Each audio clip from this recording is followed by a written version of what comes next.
আজকে পরবর্তী খবরে নদিয়ায় বাংলাদেশ সীমান্তে একের পর এক বাংকারের খোঁজ।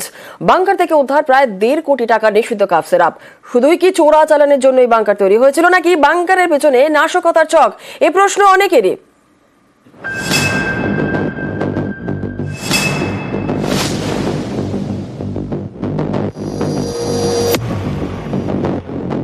নদিয়ার কৃষ্ণগঞ্জ, এখানেই মাঝদিয়া এলাকা। 2 কিলোমিটারের মধ্যে ভারত বাংলাদেশ সীমান্ত। এমনই জায়গায় একের পর এক বাংকারের খোঁজ পেল বিএসএফ। 62,200 फैंसी डील की बोतलें हम लोगों ने बरामद की हैं।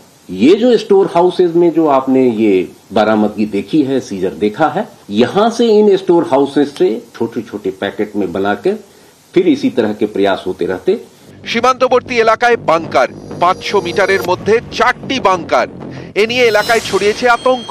4টি বাংকার, কিন্তু আমরা কিছুই জানি না। কোথায় গিয়ে মনে হচ্ছে না নিরাপত্তা নিয়ে একটা প্রশ্ন উঠছে। নিরাপত্তার তো অভাব আছেই আর কি, সব দিক থেকে। মোট 4টি বাংকার উদ্ধার হয়েছে। এর মধ্যে প্রথমটি খোলা জায়গায় ইটের গাঁথনি দিয়ে তৈরি। দ্বিতীয়টি একটি ঘরের মধ্যে। হ্যাঁ, ওই সব বসবাস করছে তো। তাহলে কি তারা কেউ টের পেলো না? এখন টের পেলো হয়তো, কেউ কিছু বলে না। সীমান্ত কত দূর বাংলাদেশ সীমান্ত? এখান থেকে 3-4 কিলোমিটার হবে। তৃতীয় বাংকার খোলা জায়গায়, তবে এখানে ইটের গাঁথনি নেই, রয়েছে কন্টেনার।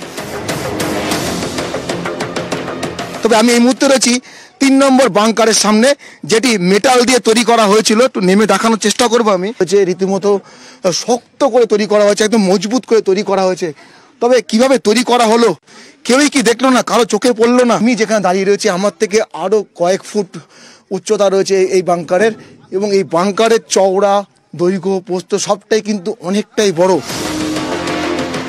চতুর্থ বাংকারটি তৈরি হচ্ছিল, সেটিও ইটের গাঁথনি দিয়ে।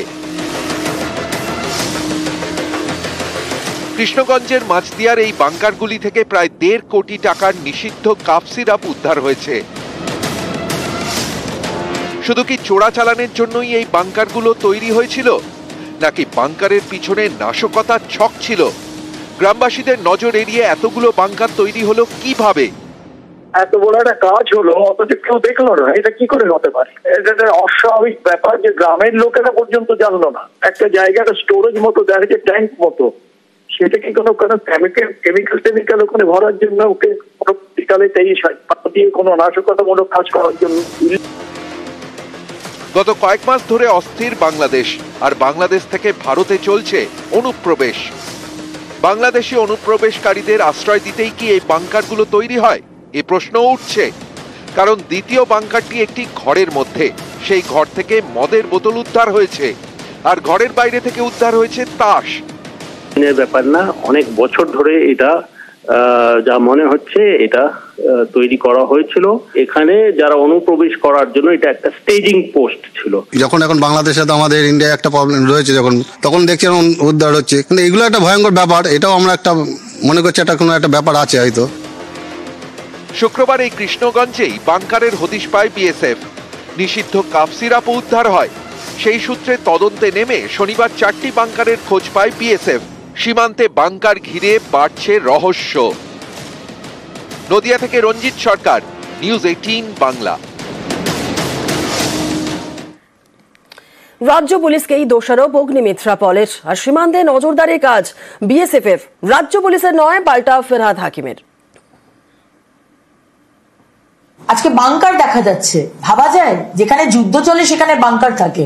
নদিয়াতে যেখানে হয়েছে সেখানকার লোকাল থানা, local police, local OC, SP, এই যে বিরাট বিরাট সব ব্যাচ পরে সব বড় বড় পুলিশ অফিসাররা রয়েছে, তারা কিছু জানে না হতে পারে? আপনি দেখুন, যে ফেন্সি ডিল রাখা হচ্ছে তার থেকে কিছু পার্সেন্টেজ কাটমানি লোকাল থানাতে যায়। স্টেট আইবি কি করছে? স্টেট আইবি জানে না। স্টেট আইবি জানে না যে আইসিস, আল কায়দা, এই ধরনের কি মুজাহিদিন এইসব লোকজন ঢুকছে, ফেন্সি ডিল রাখা হচ্ছে, এগুলো জানেন না। বিএসএফ এর দায়িত্ব এটা, ওই জায়গাটা রাজ্য পুলিশের দায়িত্ব নয়। ওই যে জায়গাটা বিএসএফ এর কমান্ড জোনের মধ্যে, সেখানে রাজ্য পুলিশ যেতেও পারে না। সুতরাং এটাকে বিএসএফ কে আরো কঠিন ভাবে দেখতে হবে, যাতে এরকম ইললিগাল বাংকার না হয়। সত্যিকারে যদি বাংকার থেকে থাকে এটা ভারতবর্ষের আমাদের নিরাপত্তা ব্যবস্থার পক্ষে অত্যন্ত গুরুত্বপূর্ণ হয়ে যাবে। তাই এটা দেখা সেন্ট্রাল গভর্নমেন্টের উচিত। শুধু ধর্মীয় মেরুকরণ করে, শুধু রাজনীতি করে, শুধু ভোটে জেতা নয়, ভারতের নিরাপত্তা আমাদের কাছে সব থেকে ইম্পর্টেন্ট।